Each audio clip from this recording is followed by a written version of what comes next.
Shada Tamudas and Atmamaya from Austin, Texas. Please accept our humble obeisances. All glories to Srila Gurudev, all glories to Srila Prabhupada, all glories to all the assembly devotees. Hare Krishna. Hare Krishna, Prabhuji and Mataji. Dandavat Pranam. Srila Prabhupada ki jai, Guru Maharaj ki jai. Thank you so much for joining and giving your association. Hare Krishna. Hare Krishna. I welcome everybody to Bhakti Sangha Japa conference call. Today we are very fortunate to have His Grace Keshvanand Prabhuji to enlighten us on topic Srimad Bhagavatam, 4th canto, 17th chapter, 19th verse onwards. Hare Krishna Prabhuji, Dandavat Pranam, Srila Prabhupada ki jai, Guru Maharaj ki jai. Thank you so much Keshvanand Prabhuji for your association and for the class. Please take over the call, Prabhuji. Hare Krishna. Yeah, Mataji, one request that can you ask somebody to read the shloka and the translation and then the invocation also, because I need some time to set the video. So if somebody else can do it another time. Okay, ma'am. Prabhuji. Can anybody read? Hare Krishna. Sister Laltangi Mataji. Anybody? Yeah, please, Mataji, are you free, Mataji? Yeah, Laltangi Mataji, please go ahead, Mataji.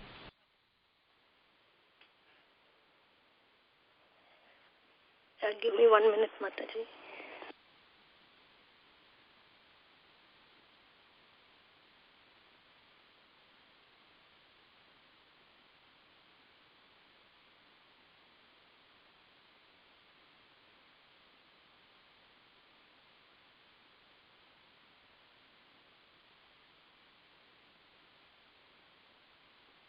Hare Krishna Mataji, can you, it's 4:17.19? Yes, Mataji. Yes, Mataji, 4th canto, 17th chapter, 19th verse.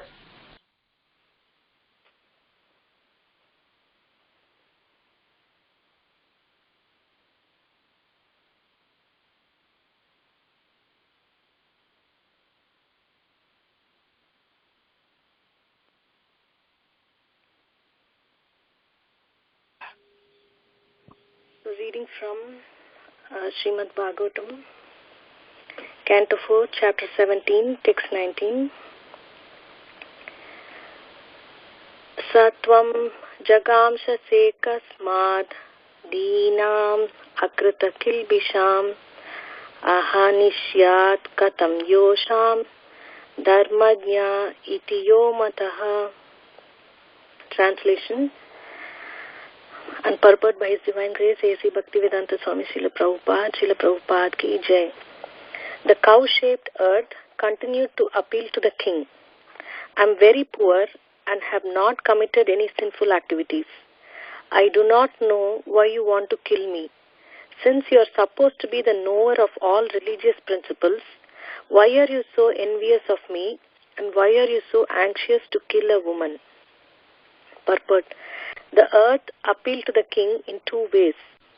A king who knows religious principles cannot kill anyone who has not committed sinful activities. Apart from this, a woman is not to be killed, even if she does commit some sinful activities. Since the earth was innocent and was also a woman, the king should not kill her.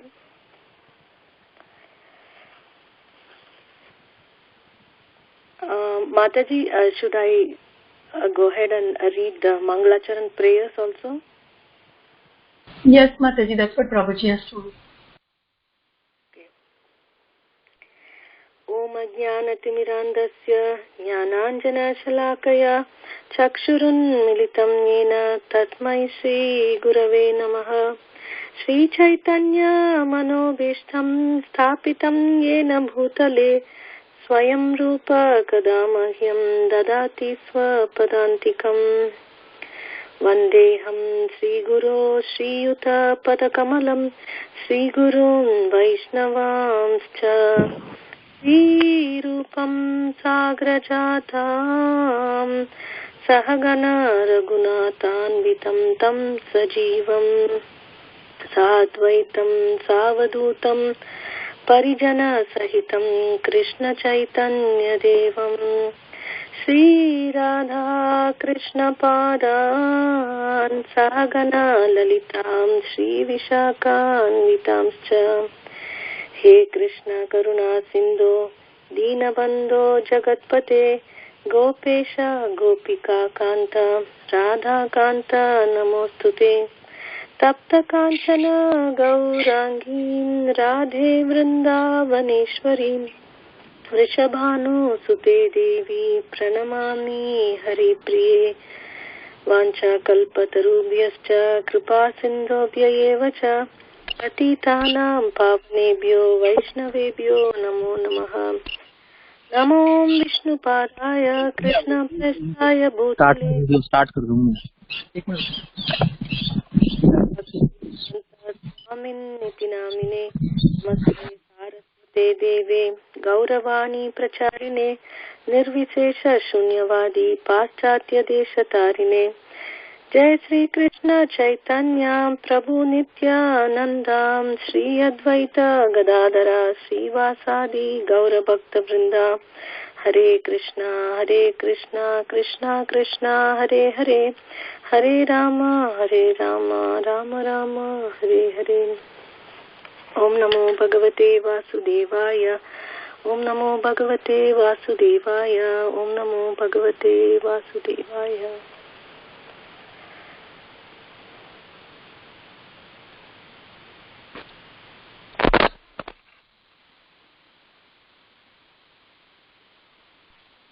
Hare Krishna Prabhuji, now we can see you Prabhuji, but we cannot hear you.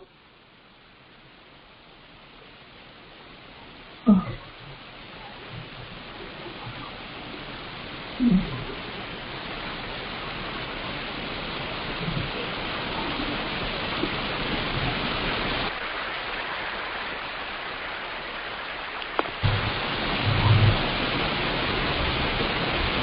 Hare Krishna.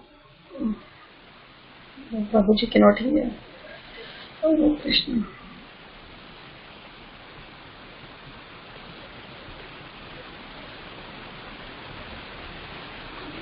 Mataji, Lalitangi Mataji, can you call to Prabhuji's friend's number? He said he has WhatsApp, but he does not have a WhatsApp. Oh, okay. Yeah, he has a WhatsApp address.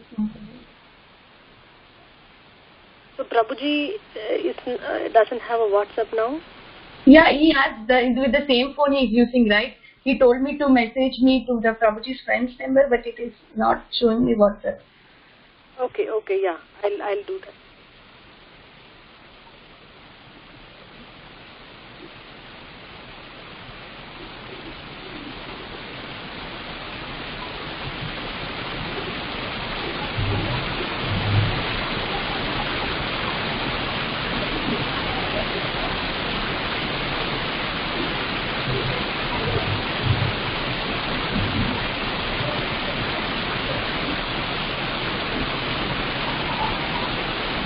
Oh, sorry, Krishna. Hare Krishna Prabhuji, we cannot hear you. You cannot hear me? Yeah, now we can hear you, Prabhu. Now we can hear you. No, but with mic you cannot. Just put the mic. Now I cannot hear you, Prabhu. With mic, I think it is going. Oh. Oh, yeah, maybe I don't know why.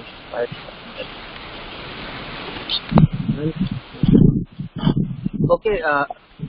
So my voice is clear to all of you. Yes. It's good, Prabhu. It's good. We can hear you properly. Okay, that's it. Then I can speak that. I don't know why this mic is not. Okay, so I don't know whether you heard or not. This is we are at Patrika Ashram, and this is a project we started in Punjab and near Chandigarh, Patiala. This is a Varnashram project, farm project, and there are some devotees staying here.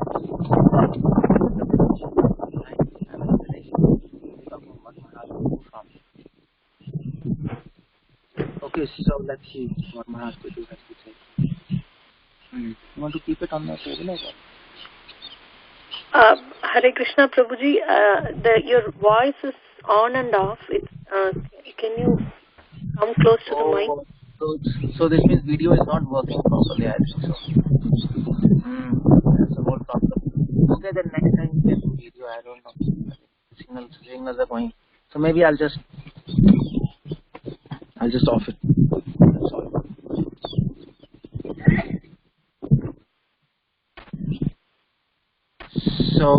So I'm back on audio call. Now I'm clear? Yes, Prabhuji, yes. Okay. It's all spoiled now. Okay. Maharaj Prithu became angry at the earth. Maharaj Prithu said, the cow-shaped earth continued to appeal to king, I am very poor. Mother Earth said, I am very poor, I have committed many sinful activities. I do not know why you want to kill me, since you are supposed to be knower of all religious principles. Why are you so envious of me, and why are you so anxious to kill a woman? That's how it goes. So, now, the whole problem is, Maharaj Prithu, he became angry at earth. Now, as you might be reading, why he became angry at earth? That's the whole point. And now, he became angry at earth because, of course, earth was not giving food and many pearls and whatever it was. She was not giving all these things. And citizens were very hungry. There was total anarchy. I mean to say, especially after King Vain, people became sinful, so earth hid food and other necessities of life. Actually, earth is called Prithvyam Sarva Kama Duk.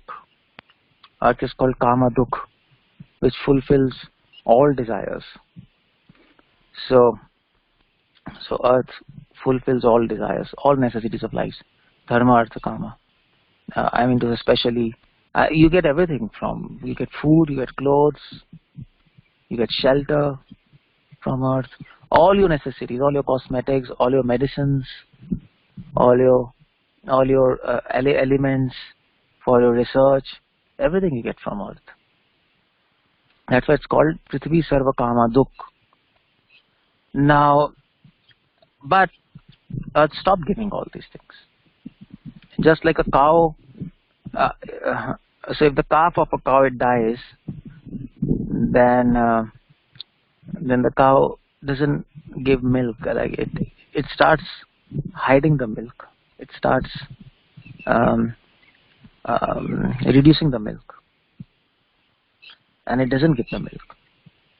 Similarly, if there are so many sinful activities on this earth, then earth starts hiding her gifts of food, jewels, medicines, etc., etc. So earth did that, and all the citizens came to Prithu and they complained, we are in a problem. There were sinful people and there were pious people also. So because of sinful people, even ordinary man, they were getting in a problem. So Prithu Maharaj, he analyzed the situation and he took his bow and arrow and ran towards earth. Now the whole point was he became angry at earth. Now because of you, even ordinary man, he's getting starved. Nobody's getting necessities of life. So, and especially we should remember that at the time of Prithu, agriculture was not there.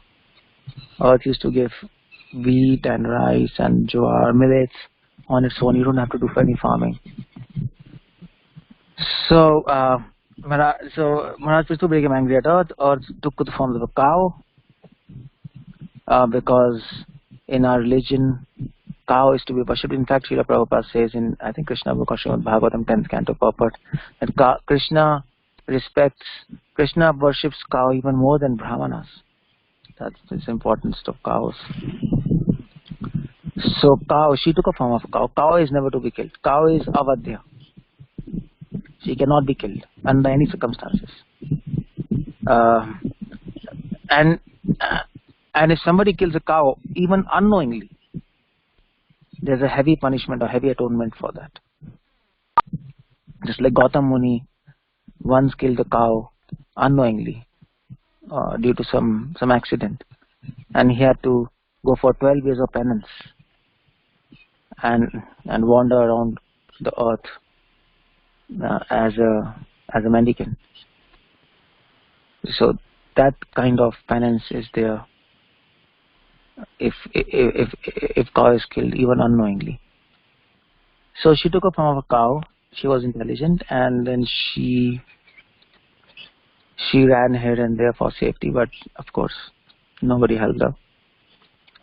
And then she came finally back to Prithu. And she said to Prithu, now what's happened? She said to Prithu, Swatam jagham se Swatam jagham shashe kasmat. So she's saying that why you are jagham shashe. Jagham shashe means kill. Or jigham shashe. This word jigham means to kill. To kill actually. So this word ja means to give birth. Janma jayate. So we say janma comes from the root ja, which means to take birth, and jingha means to actually destroy the person. So destruction. So jingha means to kill. So you want to kill me. And the question was tasmad, why you want to kill me? Now the whole question, this whole discussion between Earth and Prithu, it's a very important discussion because the Earth has her own arguments for Prithu not to kill her, and Prithu had his own argument to kill the Earth. Now this is what is happening between Prithu and the Earth. Now both are very great personalities. Prithu is of course incarnation of God, Ashakta Vishaptar. Earth, Prithvi, she in herself, she's a very great devotee of the Lord. So both are very intelligent. And she says, why want to kill me? So as a Prithu asked, why not? You are actually torturing people. Your duty is to maintain and protect people, but you're not doing your duty. So she could have argued, well, there's so many people doing so many sinful activities, so I'm hiding my gifts. Well, the whole point of Prithu was, well, your job is to do your duty. Your job is not to see people are doing sins or pious activities. You should do your duty. Just like sun, if people are doing sinful activities around the earth, the sun doesn't stop giving sunshine. Or the ocean doesn't cross its limits. On the beach, the ocean line, just because people are doing sinful activities, so let's drown everybody. It doesn't happen like that. So why Earth should do its duty, and whether sins or no sins, that is the job of God and laws of karma. It will go like that. But Earth, it hid all the things. So there was an argument. Prithu said, you're not doing your duty. Earth said, well, so many people are doing sinful activities. I am burdened. I am frustrated. So I'll not give them gifts. So Prithu actually saw neglect of duty in Earth, and that's why he took a bow and arrow. The foremost duty of a king, according to Dharma Shastras, is to actually establish, is to see that everybody is following their own duties. So cobbler is doing his own duty, doctor is doing his own duty, ministers are doing their duties properly. That's the prime job of a king. There are two prime duties of a king. First, to see that everybody is doing his duties properly, and the second is to give people education so that they can become virtuous and also become devotees of God.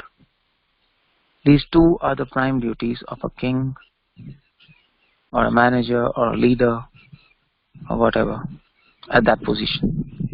So Prithu, he saw that problem in the earth, that she's not doing her duty. That's all. Regardless of people are sinful or pious or whatever it is, she must give them food. And she must give them the necessities of life. She's not here to judge who is to be punished and who is not to be punished. That's the job of God through the laws of karma. But she took things in her hands, so Prithu got really, he really got angry at that. So Tam Jigham says, Kasmat. So Earth said, well, you don't kill me. So what are the arguments of Mother Earth against Prithu killing her? So it said, Deenam akrita kilvisham. First is, she said, I am Deenam, I am poor. First is this. I am poor. Deenam actually means poor and humble, wretched, like that. So I am poor. That means I am helpless. That's the whole point. I am helpless. I don't have any shelter. So you can't kill me because dharma, religious principle teaches us, anybody who doesn't have any shelter, he is not to be killed. That's the whole point. He is not to be killed. Shelterless people are not supposed to be killed. That's how it goes. So she said, well, I am shelterless, I don't have any shelter first. Second is akrita kilvisham. I have not done any sinful activities. So this word akrita means not done. And kilvisham means sinful activities. What was this? Something is coming.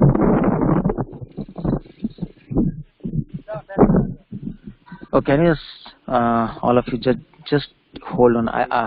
So I think I'll keep on speaking, but if there's some background noise, don't worry about that because there's some tractor there coming. I'm in a farmhouse. That's the point there. Oh, tractor is going that side. Come on, these people are like foolish. नहीं room में तो कहाँ से आवाज आई? Like foolish. They're just simply disturbing. So anyway, it's just going that side. So anyway, so the whole point is this thing. So the cow it gave the plea that so Earth in form of a cow, it gave the plea that, well, I am akrita kilvisham, that I am not sinful. Now here's a point.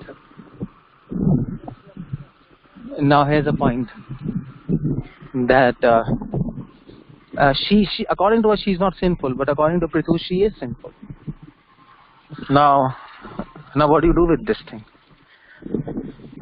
She thinks she's not sinful because it's not that she's not thinking that she's not doing her duty. She is thinking, well, I am burdened by so many sinful activities, and these people are becoming crazy. There's no King Vane. He's also messed up, and she's getting frustrated, and that's why she said, well, there is one more rule in scriptures that so in fact Srila Prabhupada also says that shatte tam acharam. Prabhupada says that with cheaters you can behave like a cheater. That's all. Or in fact in Brahaspati Niti Shastra also it is said that there is no irreligion in behaving in a wicked way with wicked people. That's how it goes. So I mean to say that's the whole problem there. So Earth thought, okay, well, these people are sinful. These people have become almost mad. Now what to do? So let me. Well, they are sinful. They are becoming crazy. So okay, there is no harm if I also behave in a erratic way, because they're fools. Now Earth was that's where Earth said Akrita Kilbisham. She said Akrita Kilbisham. I have not done any sinful activities. Now here's a point. So anyway, I'll talk about this now a bit later. But then she said, Hanishyat Katham Yosham. She gave another reason. Katham Yosham. How can you kill a woman? That's another reason she gave. A woman cannot be killed. She is also avadde. Under some circumstances she can be killed. Some. But otherwise she should not be killed. Even if she has commit some sin practice, Prabhupada says there. I mean to say, in the cases of adultery, she can be, there are some provisions. Otherwise not. So then she says, how can you kill a woman? Now this is the point.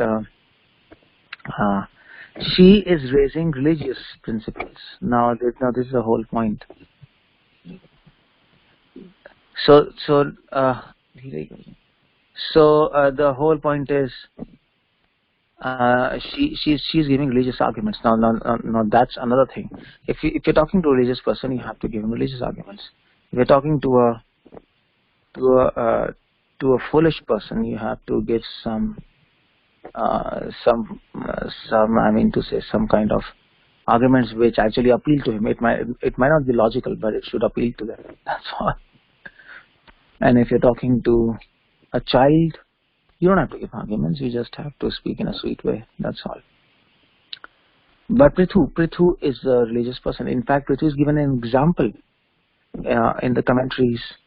Prithu is given a prototype example of a person who has established dharma on this earth, who followed dharma as it is, who established varnashram dharma on this earth worldwide on a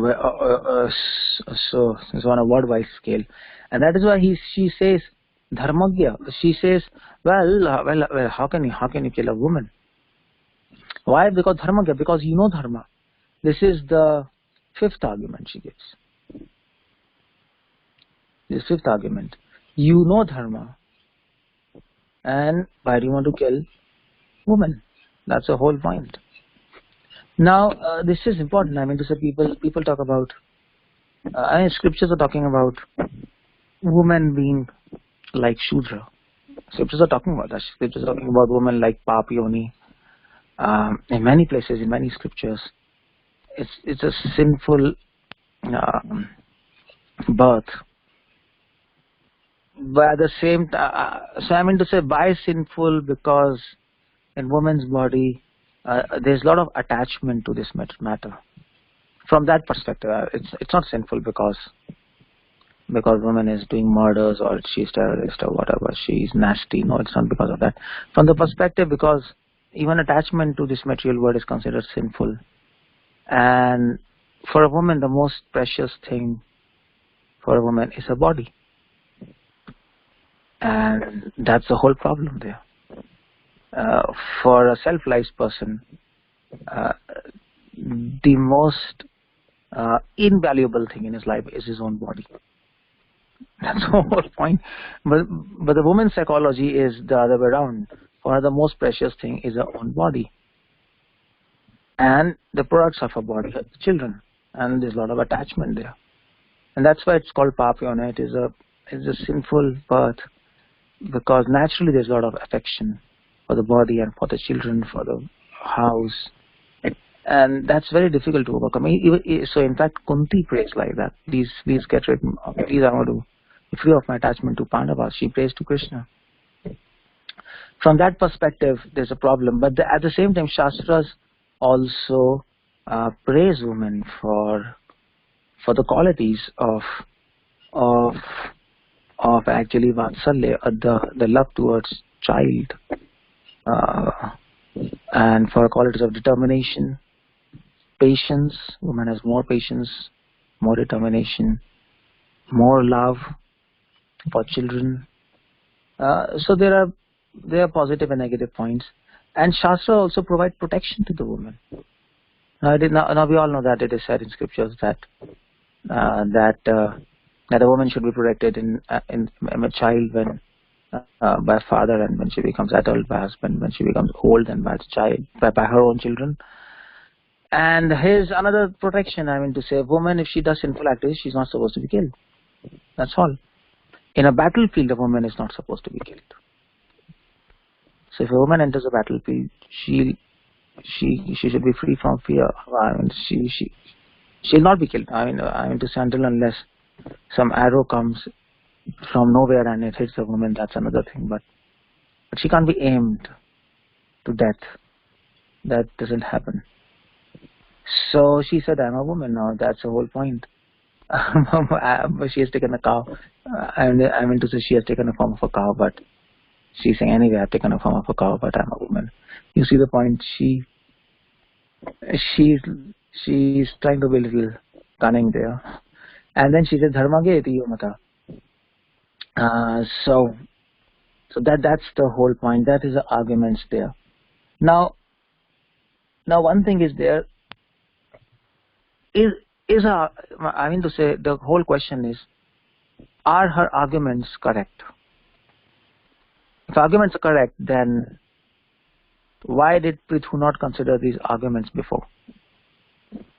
And why just became angry and he was running after her madly and wanted to kill her?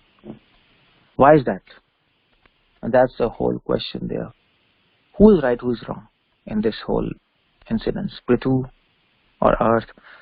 Both arguments seem correct in their own perspectives, and it is almost like Krishna and Arjuna. Arjuna's arguments in first chapters appear correct. I mean, how can you kill your guru and your own brothers? And then if you kill them, then whole society becomes destroyed, because there will be one Shankaras, because so many males will die on the battlefield. So those arguments seem very valid, and then even Krishna's arguments appear valid. Krishna says, fight, come on. You have to establish religious principles. So then there was a whole discussion of Gita, and the conclusion was you should fight. It's the same situation. It's a situation of Dharma Sankata. Who is correct and who is wrong? Now one thing we learn from this incident is about how to harmonize, how to come to conclusion when various principles of dharma are conflict with each other. When the party A is also speaking on religion, party B is also speaking out on religion, or in other words, when A is speaking correct, at least logically and scripturally, B is also scripturally quoting and logically correct. What's the conclusion? How do you come to conclusion? And if one party is wrong and one is right, then it's obvious. You can quickly come to conclusion. But when both the parties are giving scriptural arguments, how do you decide? What do you do? Well, scriptures have now the system of solving or harmonizing conflicts is called as hermeneutics. In English, hermeneutics, or in Sanskrit is called as what's that called? In Nyaya it comes. So the whole idea, the scriptures tell us how to harmonize these things, and both are quoting from scriptures, and they are also logically correct. It's not that simply they're quoting from scriptures, and it's completely logical. Now the first way is you have to consult Vedas. Now this is the solution according to scripture, according to Manu Samhita. Manu Samhita says, well, first you see according to Vedas, whatever opinion Vedas have on this point, that should be accepted. But if Vedas have both opinions, that's the whole point on a particular issue, then you have to consult Puranas. And if you cannot solve the problem by Puranas, then you have to go to your authorities, Mahajanas, great acharyas. And if they cannot solve, then you go to immediate authorities. Ask them. And whatever they say, follow it, that's all. That's how it goes. That's how you solve things.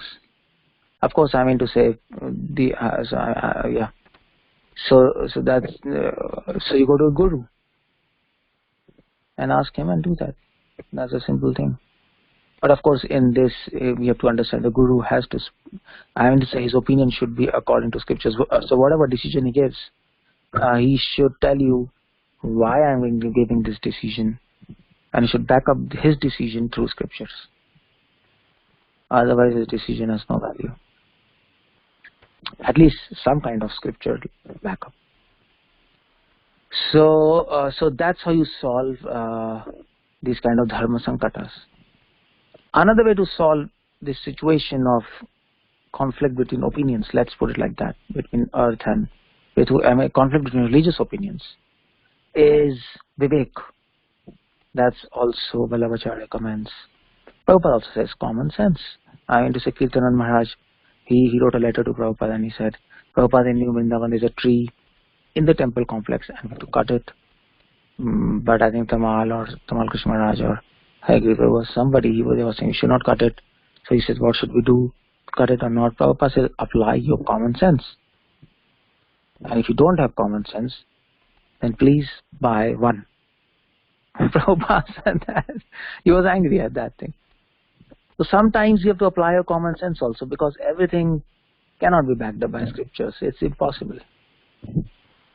Sometimes you have to apply your common sense. That's the whole point. But of course, I mean to say, common sense has to be developed before you apply it. Otherwise you get a wrong decision. So senior devotees, they should be consulted. They can apply the experience.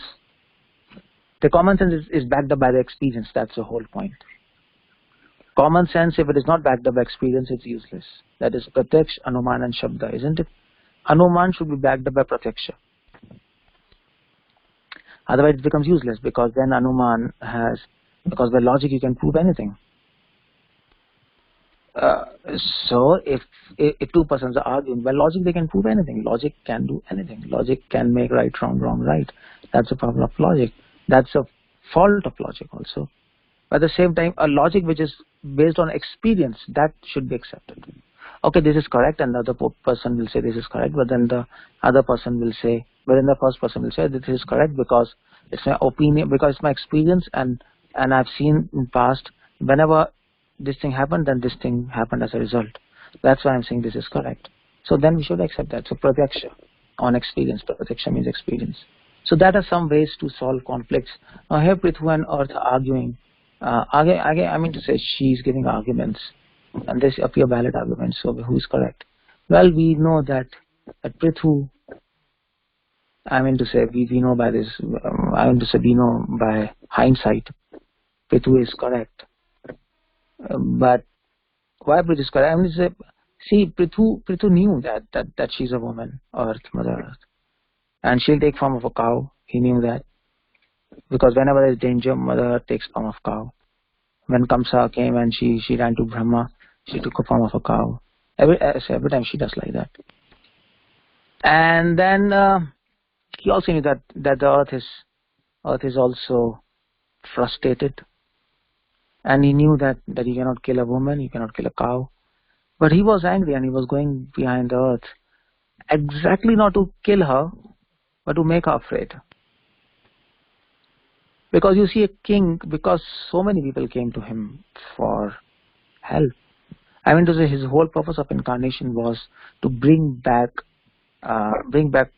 order in the kingdom after this whole facade of King Vain. It was a mess.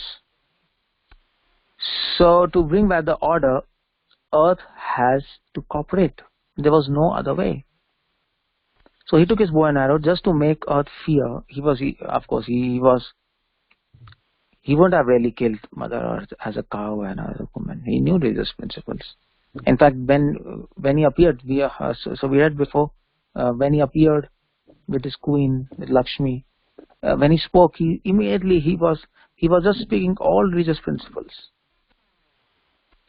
So he wouldn't have transgressed religious principles, but at the same time, sometimes there's also another principle. You can transgress religious principles to establish a higher religious principle. That's also there in dharma. Or for the protection of the entire world, you can break religious principles. That's allowed. Like, for example, Duryodhana and Bhima, they fought with each other. And Krishna asked to hit Bhima on his thighs. Of course, so when you're fighting with Gada, then you're not supposed to hit below navel. But he asked. Duryodhana said it's irreligion. But Krishna said, well, whatever, it is irreligion, but it is an religious act, but it is for the benefit of the entire humankind. Your death is auspicious. Now that was the whole point. So that's also another principle. Prithu would have killed her if it was necessary. I don't know what would have happened. I'm really speculating, but at least this thing is clear that his intention was not to kill her, but to just make her fear. But if required, he would have done that, and then that would not be such a sinful activity because it was for the welfare of the entire world. It was to fulfill the purpose of his own incarnation and the desire of so many saints and rishis. So what exactly would he have done, we don't know. But he knew, he had this intention. He knew these points. Mother Earth is reiterating these points, but he knew already. Come on. But still, he took this decision to actually make what to say. Now, there's another point. So this is disturbing. So somebody's not muted. So that's another point. You see the point there. If this thing, Prithu knew higher religious principles. Now, she's saying you're dharmagya. So Prithu can always argue back. Prithu says, yes, I'm dharmagya. I know real dharma. Highest dharma is to protect living beings. And is to do something, is to act in such a way so that they're benefited and for the welfare. Suhridam sarva bhutanam. That's the highest religious principle. Krishna says, I am Suhridam sarva bhutanam. Krishna says, I am religious. I'm friend to everybody. And I help everybody at the time of... A friend is that who helps others when they're in danger and problem. The entire earth people are in danger and problem, and must help them. Suhridam sarva bhutanam. That's the highest religious principle. So Prithu said, well, you're calling me dharmagya, I know dharma. Your argument is wrong. I am friend to everybody, I'm protector of religious, I'm protector of people as a king, and whatever is required, I'll do it, even if it comes to kill woman or cow or whatever. I might atone after that, but for the welfare, I'm going to do it. So that's the whole point. He said, I'm dharmagya. Earth also said, I'm dhinam. I don't have any shelter. I'm poor. I don't have any shelter. Well, according to Prithu, she has taken shelter of his religion because she's neglecting her duty. So she's not shelterless. Just like for Raman, it is said, in whose shelter Raman was. Let us say Raman was in the shelter of his own false ego. And Ram that's why killed him. Ram said, okay, come on. He's taking shelter of his false ego. He's not shelterless, otherwise I would have killed him. So he's in the shelter of his own false ego and his own blind anchor. So cow was under shelter of irreligion actually at that time, because she didn't know she's doing the wrong thing. Okay, she said I've not done any sinful activity. Well, she has some sinful activity by neglecting duties, her duty. Her soul, the sole purpose of earth. She has to remember the purpose of earth is to maintain human entity. That's the purpose of the creation. She's made for that. Her swabhava is that. You see the point? God made her for this purpose, and she cannot leave it. Just like water cannot leave being liquid, fire cannot leave heat. That's the purpose. Fire can say, okay, I will not cook the food, but it cannot leave becoming hot. So the purpose, the whole duty, the main duty, the purpose of her creation is to the living entities to give them food and whatever. So she cannot avoid that. She cannot stop that. So according to Prithu, she did sinful activities, and then to kill a woman. Well, I told you, under some circumstances you can kill a woman also. If a woman is adulterous, or if a woman is let's say malevolent, so it is said if a woman is malevolent. Malevolent means cunning and malicious, then she can be killed. A woman which is like a witch, she can be killed. So Prithu said, well, you are malicious. You are giving wrong arguments. That's the whole point. To save yourself. Now the whole point here is she's using religious principles to save herself, and that in itself is sinful. That's the greatest sin. One of the great sins. Just like there is great commandments of devotion.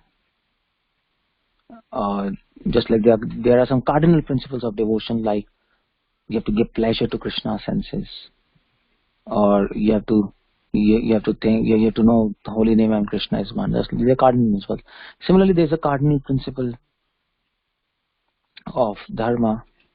There another cardinal principle that who was that? I just forgot. What's that? Another cardinal principle.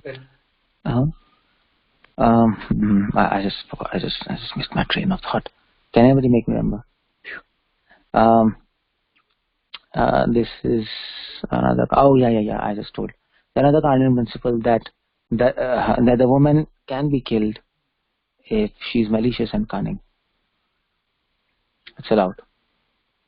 I mean to say there are some situations where women can be killed, and Prithu said, well, this your whole argument is wrong. You're a malicious person. Now, okay, I remember. Now, this is one cardinal principle of dharma, that you cannot use dharma for your own protection. You cannot use religious principles for your own protection. Religious principles are there just for the welfare of others. If religious principles are used for our own life, protection of our own life, that's considered as a big sin. You cannot do that. Why?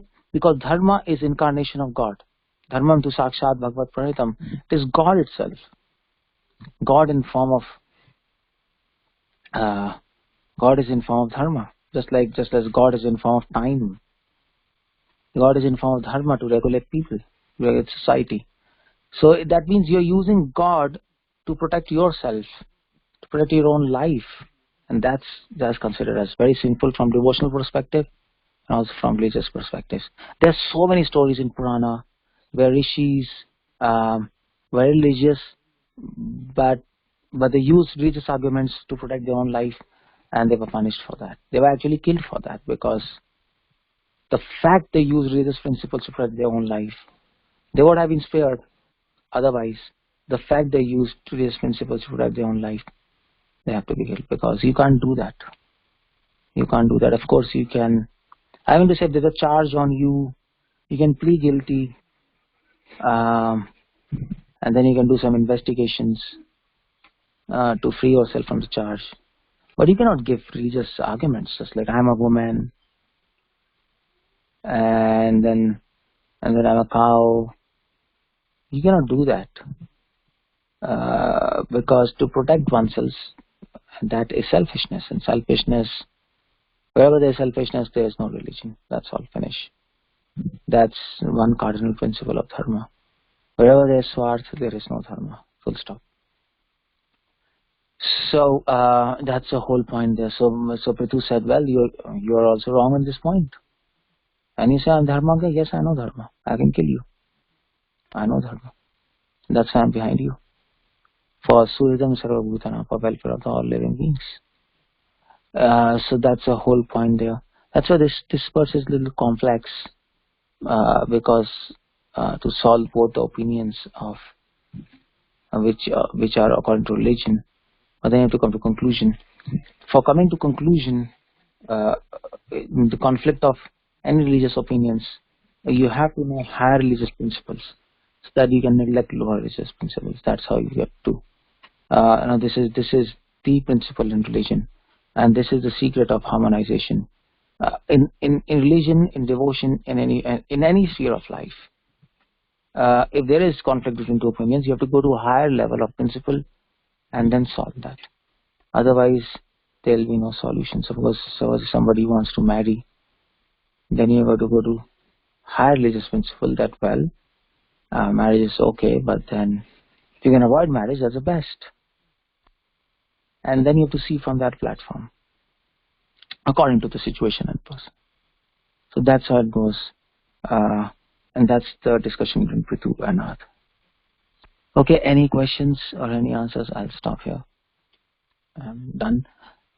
I think I've discussed the verse properly. Yeah, anybody wants to ask?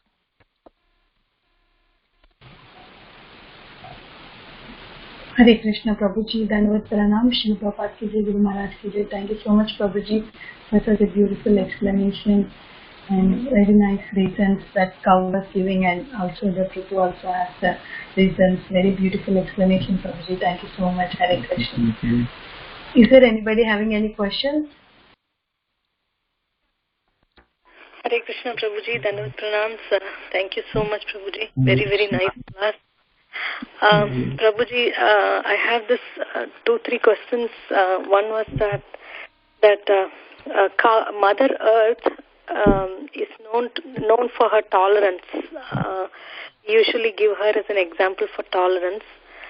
So how that she got so upset that she couldn't give out things for human existence. And the second one is she is a consort of the Lord. When Varahadev came, Bhumi Devi, is his consort.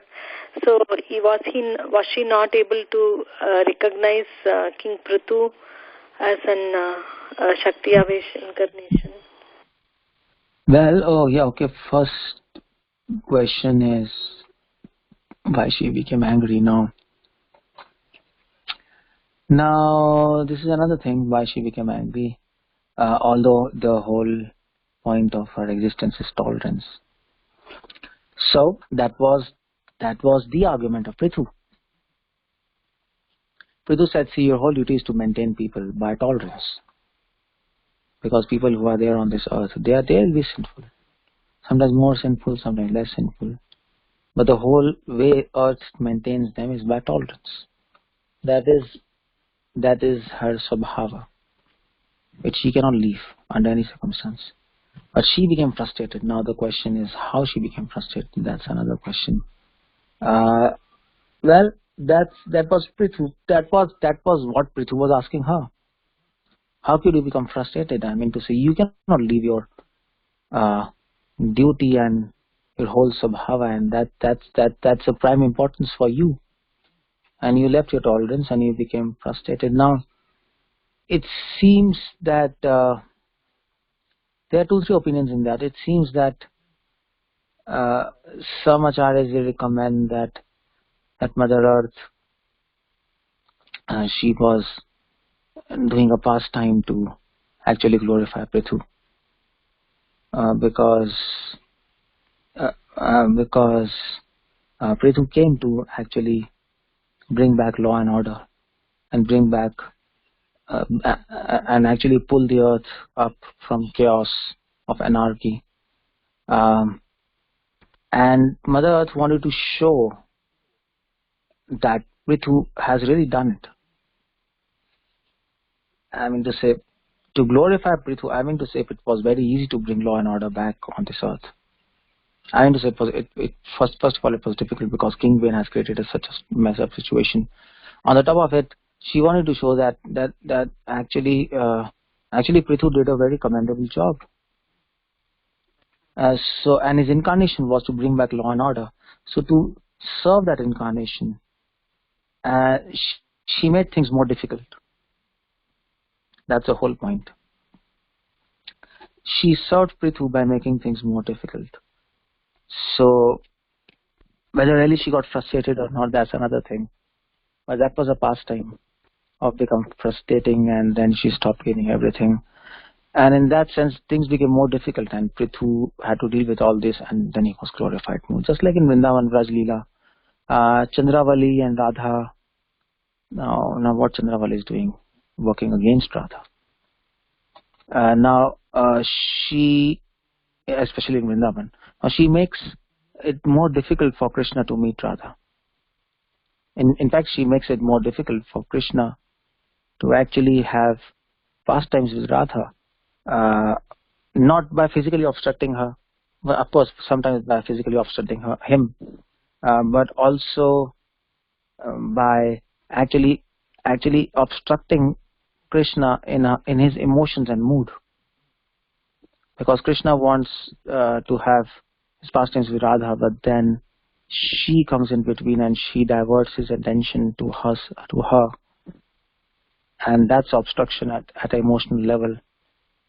And then because of this, Radha also becomes angry, and then when they again meet, when Krishna meets Radha, the whole pastime becomes flavored by anger, and then Krishna makes some excuses to actually appease Radha, and then the pastime becomes more interesting, and it is actually nourished in that sense.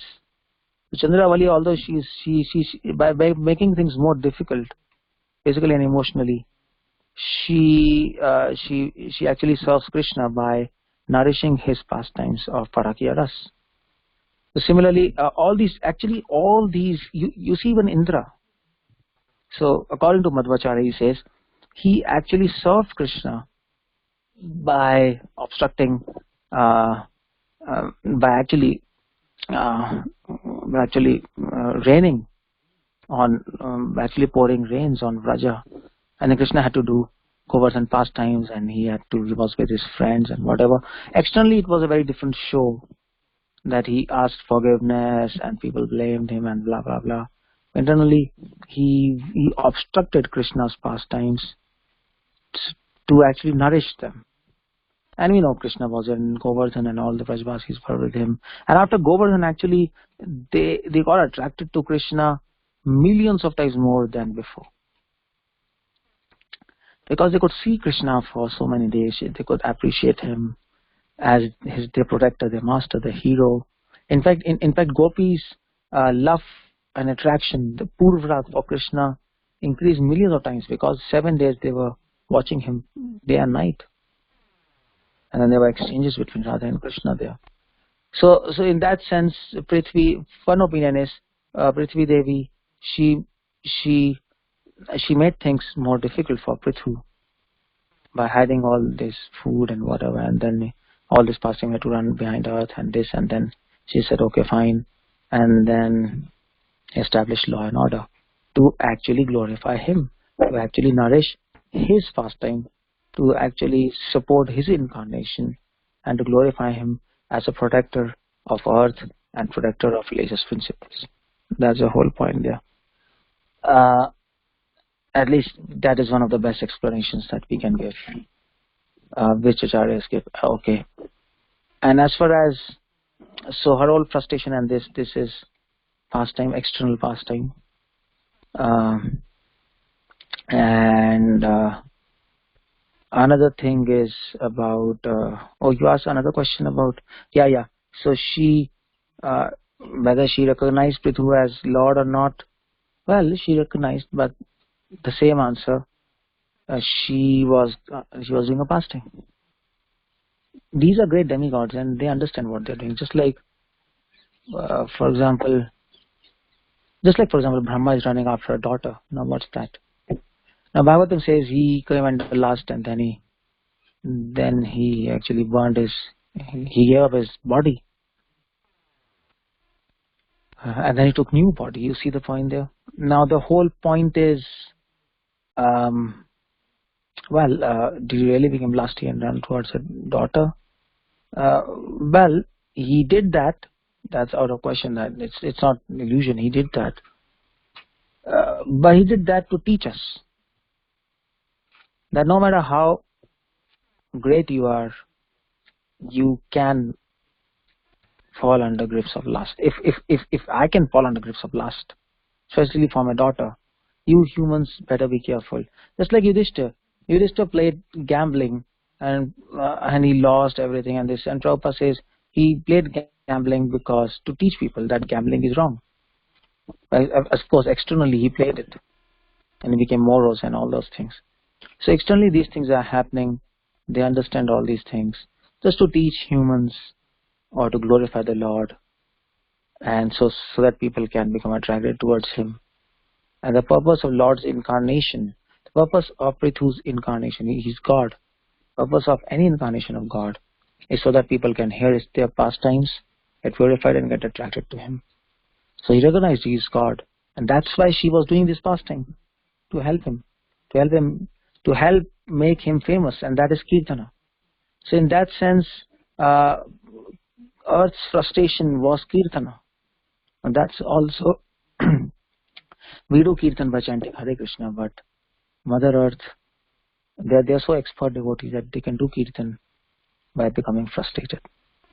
That's what they can do. They can serve Krishna by becoming frustrated. The whole frustration is out of devotion. I think that's one of the best way to see this whole incident. Otherwise, it will not make any sense. At least according to some acharyas. Otherwise, other opinions, I don't know. We have to see. But this opinion makes a lot of sense there. So yeah, this is the answer. That's how it goes. Thank you so much, Prabhuji, for giving us this perspective. It's like a wholesome, helps us to understand the pastimes of the Lord. Thank you so much, Prabhuji. Hare Krishna. And that is why so sorry to interrupt. I just want to tell, and that is why Bhagavatham is called, Amala Shastra. There is no contamination, it's just pure devotion there. So whatever anybody is doing in Bhagavatam, ultimately it boils down to pure devotion. Some people are doing pastimes, some people activities are planned, some people are really falling down, of course, Jad Bharat and all these. But whatever is happening, it's to glorify the Lord. That can't be Yatuttama Shloka Gunanuvarnanam. That's the whole point. So anyway, but in this case, this was my pastime of the Mother Earth and Prithu. Okay, yeah, Prabhu, Mataji, whatever, whoever, Prabhu, I can't hear. Can you continue? Prabhu, such elaborate logic and arguments, it was very, very heart feeling. That's wonderful. Especially the point you brought that even Prithvi Devi taking the role to establish the glories of Prithu Maharaj. That's the whole wonderful point. From just one perspective I wanted to share, Lord Krishna says, that Paitranaya Sadhunam and Vinashaya Duskritam. So although Prithvi was not following her duty, but she was not performing any Duskriti now, because Krishna does not kill his devotees, even when they forget sometime because they become overpowered by their own logic or arguments or conditioning. But he just amends them. He just shows them fear and like showed So similarly. And as far as taking form of the cow is, we see in Krishna Leela, there are apparent two cows killed by Krishna. Vatsasura and Arishtasura, if I am not wrong. Right. Yeah, you're right. Yeah, he killed them because they were demons ultimately. But they were not cows. They were apparently cows, but they were actually demons. That's why Krishna killed them. But here, the Mother Earth taking the form of the cow, but she's a devotee. So Krishna has only to just remind her, to bring her to her senses, and she's playing her role. So everything fits well in Krishna, as you say, Amal Puran, this is Bhagavatam. Teaching Yeah. needs every resolve. It's just a matter of we just take shelter of Srimad Bhagavatam every day. Then every resolve is available in Srimad Bhagavatam. And just showing the here, Krishna always protects his devotees. So he also wanted to protect the cow because cow was feeling so terrible because of the external situations. So the Lord has come and Lord's glory should be established, and she is playing her perfect role, taking the form of the cow, and see how the Lord will also use his power to chastise her also, although she is a devotee. So even chastising the devotees, pure devotees, sometimes apparently, it just establishes the glory of the Lord. Yeah. Hare Krishna, Hare Krishna. Hare Krishna, Prabhu. Dandavat Pranam. Hare Krishna. So my question is, so when we hear about this word Kirtaniya Sadaharihi, and I just had this question: how do you think about Krishna when you are sleeping? Sometimes you are very unconscious. So how do we imagine what we do when we are sleeping? Sleeping, you can't remember anything. How do we imagine, like, what do you do? I mean, so when you sleep, you can think something. How do we think about Krishna while we are sleeping, Prabhu? But how can you think? I mean, when sleeping, you can't think anything. So what's the question? I'm just saying, when you are, my question is Kirtaniya Sadaharihi. So, how do we think of Krishna when we sleep? That time we are not thinking about Krishna. So, is there a way to think about Krishna? like that?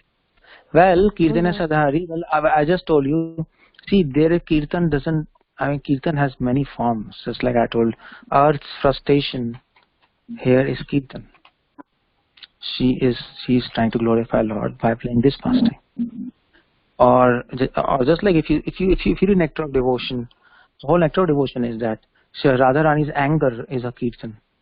Because by her anger, she is trying to glorify Krishna and please him. Or for example, Ranti Dev's compassion, that's Kirtan. Because by his compassion, he is trying to glorify the Lord. So that's the whole point. This thing of Kirtan, we have to understand it's a very broad scope. I mean to say, of course, of all Kirtans, Nam Kirtan is the best. Chanting holy names is the best. But then there are other ways to glorify, to do Kirtan of Krishna. For example, Prabhupada says preaching is also Kirtan. There is Kirtan is form of chanting the holy name, singing japa, and then glorifying Krishna, giving the message to others. That's also Kirtan.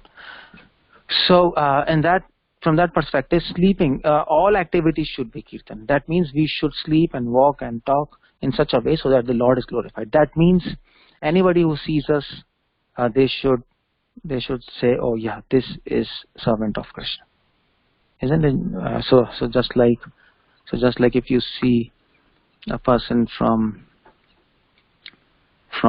Stanford, suppose a student comes from Stanford, physics university in America, and if a student comes from Punjab University, no, there's a difference. You can simply, as soon as these two students you'll meet, you can immediately make out, even without talking to them, this is from Punjab University and this is from Stanford.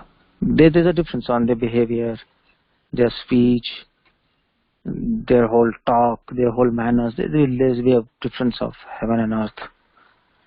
So similarly, or if a person is from upper class society, another person is from lower strata, lower class society, a very poor family, you can immediately make out by their behavior and actions. So similarly, by the devotees, Krishna says, Kim asita, kim prabhasheta. How does Arjuna asks, how does a liberated soul speak, sit, walk? Now that's the whole question. Our whole sitting, walking and talking and everything should glorify our Lord. That means anybody who sees us, they should say, okay, this is a devotee. Yes, just like anybody who saw Prabhupada, even he was talking, he was sleeping, he was sitting, they said, yes, this is a devotee. Why? So, because they saw that Prabhupada was sleeping less. And because Prabhupada was sleeping less and he was investing a lot of his time in serving Krishna, so they said, yeah, this is a devotee. A devotee is not under grips of sleep. A devotee saves time. He doesn't waste time in sleeping. And then people will glorify Krishna. Yes, this is. And then they'll remember Krishna. Krishna is glorified, isn't it? So Shad Goswami also said, Nidrahara viharika adi vijitau sadharma sanstapakau. As this is a devotee, has reduced his sleeping and eating to the minimum, to whatever it requires, and spends rest of the time to serve Krishna. So like that, so sleeping becomes kirtan when you can reduce it. That's one way. Because when you reduce sleeping and spend the rest of the time in serving Krishna, then people will say, yes, he's having spiritual strength. Because of spiritual strength, he has reduced sleeping. And why is he getting spiritual strength? Because he's devotee of Krishna. And devotee of Krishna is like that, and how his master will be. And the master will be great. Krishna is so nice. So you see, that's one way sleeping becomes kirtan, by reducing it. Now you see the point. So that's the whole point. I mean, so you can't say in sleeping we will dream of Krishna, and then that's not the way to do it. Yeah. So that's not the way to do it, because when you're sleeping, you don't know what you're dreaming, and you don't know what you will be dreaming, and you can't control your dreams. I mean, to say there is some concept of lucid dreaming, where you can control your dreams, but ordinarily you cannot. So the whole point is. That's the art of Krishna consciousness. How to do Sada Kirtanari, how to always do Kirtan of Krishna. So that's what Krishna says. Yat karosya dashnasya johosi dasya tattapatsya tat kurushvamadarpanam. Connect everything to me, offer everything to me, do everything for me. But you have to learn how to connect. So the way to connect sleep with Krishna is to reduce the sleep, and not to increase the sleep and dream about him. That's not the way to connect sleeping. That's foolishness, because that will not glorify Krishna. That's not going to glorify Krishna. Other people around you will say, this is a completely crazy person. He's under mode of ignorance. So you see the point. Yaduttama shloka gunanuvarnanam. You glorify Uttama Shlok by going beyond Tama, by going mode of material modes, and that's how we do Kirtanam, by sleep, isn't it? So that's one of the follow up to that. How do you reduce your sleep, Prabhu? How we reduce our sleep? So Vidur Niti, Brahaspati Niti, Mahabharat, all of them are in unanimous opinion that you reduce sleep by reducing it. There is no other way. By sleeping less. Because Vidur says you cannot reduce, nobody can reduce sleep by sleeping it out. You cannot do it. And the example given is nobody can reduce alcohol drinking by drinking alcohol, isn't it? I mean, so they can't say, so I'm addicted to alcohol, so daily I'll take one bottle of alcohol and slowly I will become free of addiction. It will never happen. It will keep on increasing. So the way to give up alcohol is to actually practically, physically reduce it. So the way to reduce sleep is to practically, slowly and steadily reduce it under discipline, of course. And that's, otherwise by sleeping out sleep, it'll never go. Otherwise, so the whole point is to reduce sleep but under discipline. Because if you reduce sleep without discipline, then you will go under sleep deficit. And then after 3 days, it will come out somewhere. So that's how we reduce sleep, by reducing sleep slowly. Gotcha, Prabhu. And the other question I had was... Yeah, you can ask me. Yeah. Prabhu, so with regards to the cow, the Mother Earth, why did it not perform the duty, Prabhu? Why did it not perform her prescribed duty? Is there any significance to it? Because okay, I missed the point. And sorry, Prabhu. I'll refer back, Prabhu. Yeah. I've already told. It's a pastime. Okay. Okay, Prabhu. Sounds good. Sorry, I joined late, Prabhu. Thank you. Oh, okay.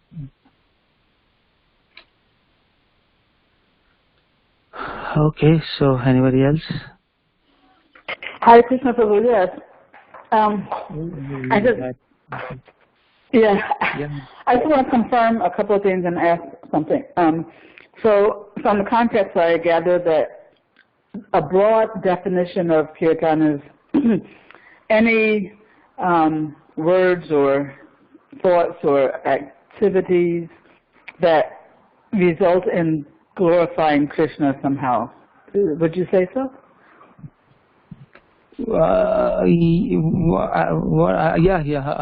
Yeah. Of course, in a broad concept, kirtan means anything which glorifies God is kirtan. Whether your speech, your actions, your behavior. Mm-hmm. That's and so you said that chanting is the best way to do kirtan or to glorify Krishna. So I was thinking that I wonder if we could qualify that to say that for conditioned souls is the best way, because in the spiritual world, everybody is absorbed in their love for Krishna, so everything they do is kirtan, actually. But we don't see that the Nitya Siddhas or even any liberated souls, we don't see that, or we don't hear that everybody's sitting around doing japa all day, or sitting around doing sankirtan. So I'm wondering if this chanting is the best. No. Wait. Okay, I know your point. Chanting is the best way of doing kirtan, even in spiritual years. It's not just in conditioned life. And that's not the point there. I mean, I can understand your question, but then the real point is, if we say that in conditioned life is the best way to serve, it's best way to do kirtan, but in spiritual world it's not that. It's not like that. Then we put holy name. Then we actually deem holy name its power and its supremacy. So holy name, even in spiritual world, even in spiritual world, of course, people are not always chanting. I mean, they're doing so many things, and they're not doing japa and all these things. But in the heart, they're always chanting the holy names spontaneously. They're actually spiritual world. People are perfect from head to foot. There is not a millimeter of part of their body which is not perfect, which is not actually glorifying Lord, which is not chanting the holy names. The soul, they are just spirit souls. Every inch is chanting the holy name spontaneously, and that's what I mean to say. That's so when Uddhava went to Braj, Srimati Radharani, she was very upset that Krishna went to Dwarka. So Sudha said, please don't be upset. Then Srimati Radharani, she showed Uddhava that where Krishna is here. Krishna was there with Radha, and she was chanting the holy names of Krishna. I mean, she was doing kirtana there. So the saw parallel dimension in Vrindavan like that. Yeah, I mean, I did begin by saying that the pure devotees, they're pure from head to foot, and for that reason, everything they do is kirtan. That's why I'm wondering if it's taking it too literally. Are we not taking it too literally to say that they are chanting 24/7? They are pure people. Yeah. In the spiritual world. Yeah, literally they might. Yeah, I mean to say. But the souls are always glorified. I mean, they're chanting the names of Lord continuously within the soul, but of course, literally by mouth they are not doing. That's what I'm saying. That's what I'm saying. But the whole point is whether they are cleaning, they are doing anything. I mean, Srimati Radharani, she is angry and she is not speaking to Krishna. Internally, her she is chanting the holy names 24 hours. She's saying, "Hey Gopi Jana Vallabh, Hey Krishna Murari." It is just very natural for them. It doesn't stop the soul. Their spiritual body is made up like that. That's the whole point. Their spiritual body is made like that. It's a very different thing there. So it goes like that. So, but your point is valid in the sense. So Prabhupada writes in one of his letters that on absolute platform all services are actually equal. So in a pure state. I didn't hear you properly. Can you repeat? I said that Srila Prabhupada writes in one of his letters that on absolute platform all activities become spiritual. I mean, all activities become kirtanam. But at the same time, when we are conditioned, then because we are doing so many activities and we have our own motives also, and this and that and that. So that is why in conditioned state, holy name is actually one of the best methods of kirtanam for us. At the same time, you cannot say that in spiritual state, holy name is not the best method. That statement also we cannot make. Okay. That's how it goes. Thank you. Also, but actually, practically, practically what happens? Practically for us who are practitioners, we can't anyway chant holy names 24 hours for all of us. Say that again? I can't hear properly. I'm saying practically for all of us, we cannot chant holy names 24 hours. Nobody can do that. Mm-hmm. So the whole point is for us, we have to practice in a way that all activities become kirtan of the Lord. We have to behave in such a way so that God, Krishna is glorified. Practically, we have to train ourselves like that, and that will be the mission for us. Yeah. Thank you, Prabhu. Also,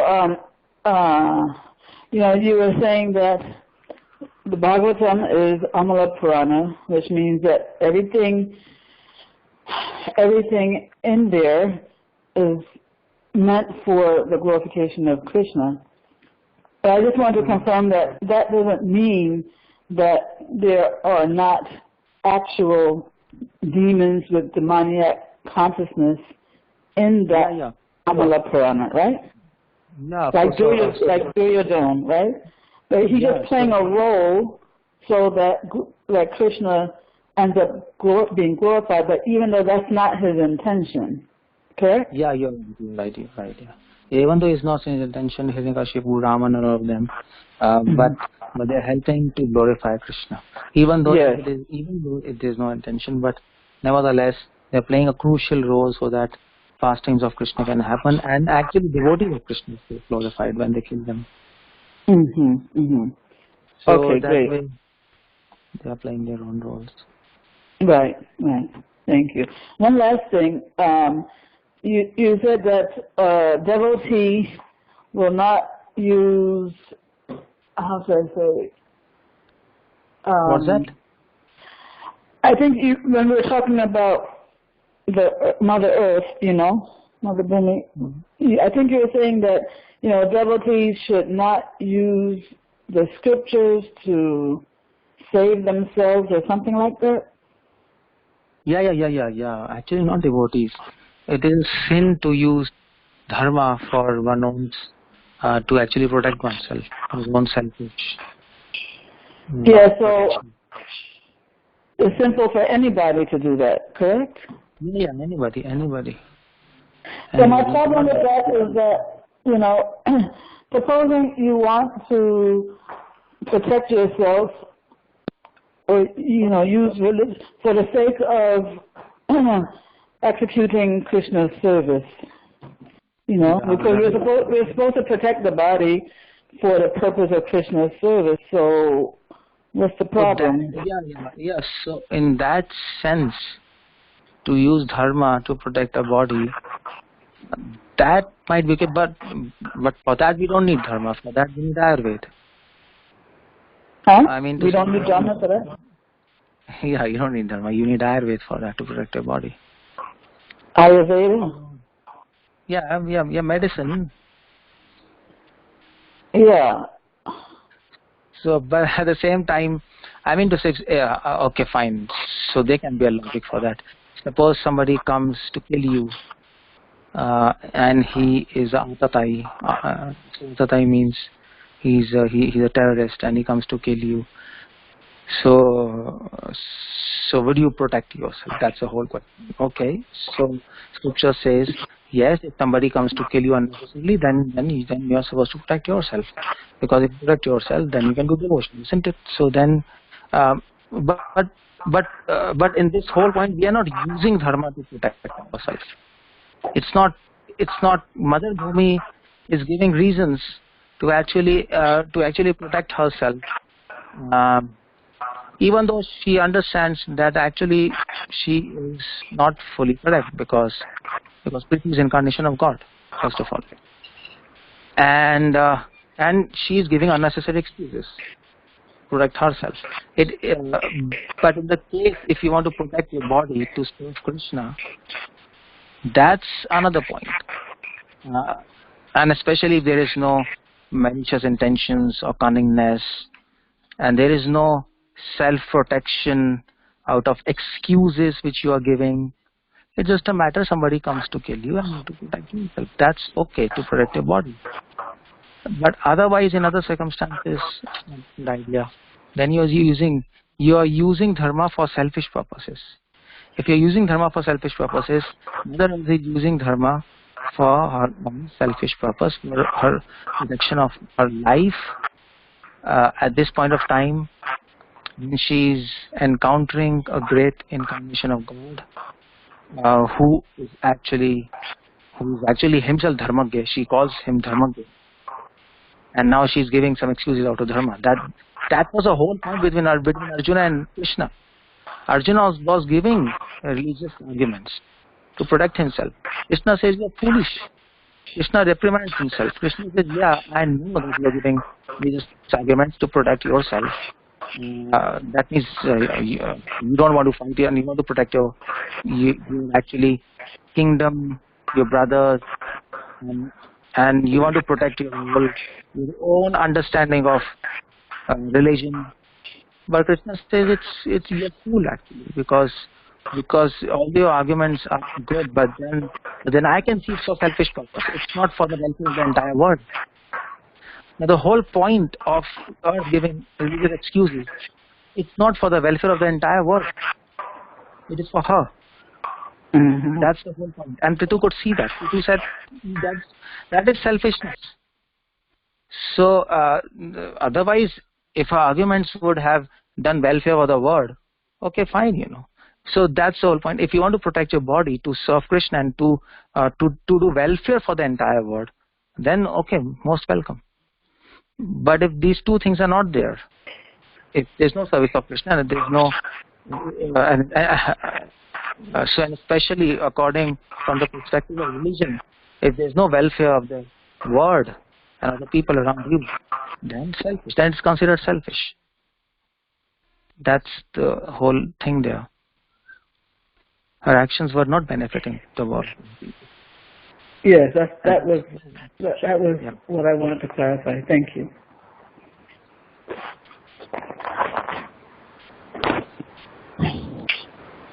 Hare Krishna, Prabhu.